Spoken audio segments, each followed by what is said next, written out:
Today's story is The Talking Vegetables. It's retold by Juan Liddy Pay and Margaret H. Lippard. Bam, bam, bam! Who's pounding on my door so early in the morning? Shouted Spider. Your neighbors. It's time to clear the land for our village farm. Go away, said Spider. I'm tired. But we need you, they said. If everyone helps, there will be plenty of vegetables for all of us. Spider yawned. I don't need your vegetables. I have rice.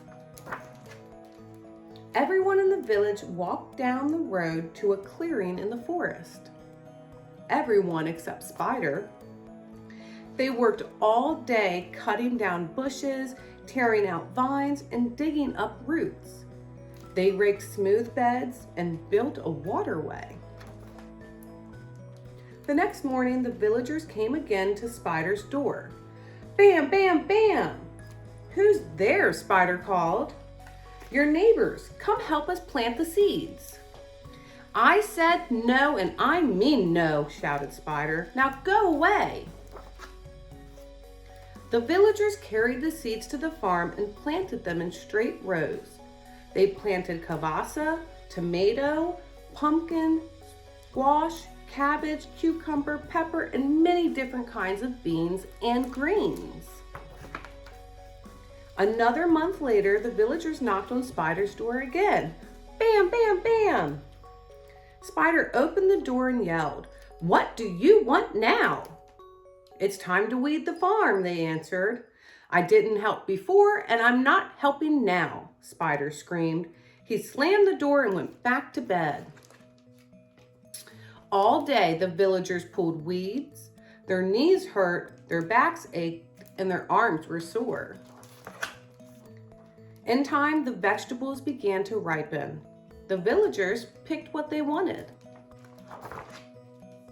One day, Spider said to himself, I'm getting tired of rice, plain rice, day after day. I live here. I'm part of this village too. I'm going to pick myself some vegetables to go with my rice. When Spider got to the farm, he couldn't believe his eyes. Huge cucumbers lay on the ground. Giant pumpkins rested under green leaves.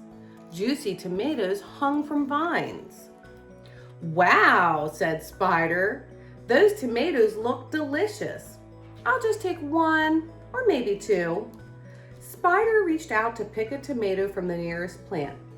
The tomato shook itself and said, What are you doing? Spider said, Whoa, a talking tomato. The tomato said, Why do you think you can pick me when you didn't come to clear the land or plant my seeds or pull the weeds? Get out of here. Spider backed away. He looked around and said, There are so many fat cucumbers on the vine. I'll just take one or maybe two. But as he walked towards the cucumber vine, it started to move away from him. Spider was surprised. He'd never seen a moving vine before. It twisted all over the ground. You can't pick us, said a cucumber. You didn't clear the land. You didn't plant our seeds. You didn't pull the weeds. Spider ran to the other side of the farm. Ahead, he saw a perfect pumpkin. Big enough, but not too big. I'll just grab that pumpkin on my way out, he said. But he couldn't lift it. The pumpkin stuck to the ground. He tugged and pulled, but the pumpkin wouldn't move. You can't take me, the pumpkin said. You didn't make the farm. Go away. Spider tried to find his way out of the farm, but the vegetables reached up to grab him. Leaves covered his eyes, stems stretched out to trip him. Finally, Spider got free. He ran all the way back to the village.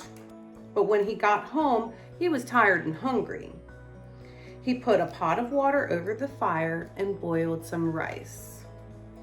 That night, he ate rice for dinner, plain rice. Thanks for staying for story time. In the story, we actually got to hear some of the words that we learned about spinach today. We heard leaves and we heard stems. Do you remember what the leaves did to the spider? They covered his eyes, right. What about the stems? They tried to trip him. Lucky for us, we know leaves and stems go into the vegetable category and are really good for us.